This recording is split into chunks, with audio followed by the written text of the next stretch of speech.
नवाज शरीफ और शहबाज शरीफ के लिए आसिम मुनीर से बढ़िया चॉइस कोई और हो नहीं सकता।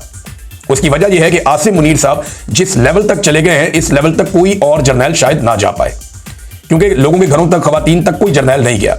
आसिम मुनीर साहब के दौर में खवातीन की बेहुरमती की गई, चादर और चारदीवारी का तकद्दुस पामाल किया गया, बेटियां, बहुएं, बहनें, इनके साथ जो है वो जबर किया गया। इससे पहले हमने कभी ऐसा देखा नहीं। सनम जावेद, फलक जावेद इसी बात की सजा काट रही हैं कि उन्होंने आसिम मुनीर साहब पे तनकीद की। औरतों के ऊपर इस तरह का अटैक हमने किसी और जर्नैल की जानिब से नहीं देखा। इक्का दुक्का वाकयात हमने देखे, लेकिन इतने बड़े पैमाने पे हमने ये नहीं देखा था जो ये आसिम मुनीर साहब के दौर में हुआ। तो इनसे ज्यादा कोई और सूट नहीं करेगा इन्हें जर्नैल। अब देखते हैं कि ये क्या फैसला करते हैं और कैसे फैसला करते हैं। लेकिन एक बात तो तय है, ये जो नोटिफिकेशन वाला मामला हुआ है ना, इससे आसिम मुनीर साहब की इज्जत में कमी आई है। ना सिर्फ पाकिस्तान के अंदर बल्कि पाकिस्तान के बाहर, ना सिर्फ पाकिस्तान के अंदर बल्कि इदारे के अंदर भी। यानी एक बेचैनी सी है और एक बेबसी सी है। और आसिम मुनीर के साथ वही हो गया जो वो सियासतदानों के साथ कर रहे थे।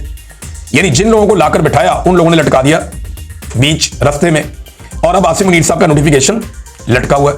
पता नहीं होता है, नहीं होता है, क्या होता है, अजीबोगरीब सूरत बना दी उनके लिए। तो आसिम मुनीर साहब अब कमजोर होंगे। जब भी कोई जर्नैल एक्सटेंशन ले लेता है ना, तो वो ताकतवर नहीं रहता। ये तारीख इस बात की गवाह है। जब भी कोई जर्नैल एक्सटेंशन लेता है उसकी ताकत कम होना शुरू हो जाती है। तो आसिम मुनीर साहब की ताकत, अगर उनको दोबारा से नोटिफिकेशन मिल भी जाता है तो उनकी ताकत अब कम होगी, ज्यादा नहीं होगी। लोग उनके ऊपर ज्यादा खुलकर तनकीद करेंगे। जैसे इमरान खान साहब तनकीद कर रहे हैं, आप ऐसी जुबान आने वाले दिनों में मजीद सियासतदानों की सुनेंगे। पाकिस्तान के अंदर और बाहर लोग उन्हें ज्यादा तनकीद का निशाना बनाएंगे।